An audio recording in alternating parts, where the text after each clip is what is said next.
An accident is waiting to happen. The tragedy might happen to one of your friends, or maybe even to you. Will you take action and be prepared, or will you wait until it is too late? Your life could be on the line. According to Safe Kids, a nonprofit organization, wearing a helmet could reduce the probability of brain injury in a bicycle accident by up to 88%. Not only this, but according to a study conducted in 1999, 98% of people killed in bike crashes were not wearing a helmet. So why is it that people still do not see the need for wearing this life-saving equipment? You know the answer. They do not exactly make a great fashion statement. But think about it. Do seatbelts look stylish? Does rock climbing gear look like something a supermodel would wear? I am not talking about a cool accessory here. I am talking about common sense. Another fact people fail to realize is how their decision to not wear a helmet can adversely affect others. If a biker is injured in an accident involving a vehicle, the automobile driver is automatically at fault. If a biker has a closed head injury because he or she was not wearing proper headgear, the automobile driver is still held responsible.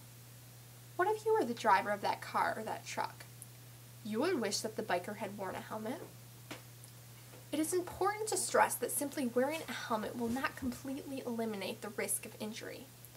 Although they greatly reduce the probability of head-related injuries, helmets are much more effective if they are worn properly.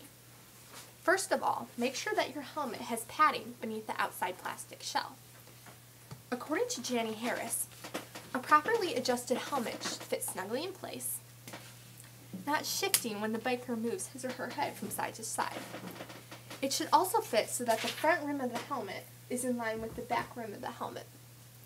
This will allow the most efficient protection. Even if you are among the few people who wear a helmet that is properly adjusted, the reality still is that most people do not wear helmets and are at a great risk whether they realize it or not. Obviously, something should be done to change the disturbing statistics. However, it is controversial whether there should be a mandatory helmet law. Some states already have one in force.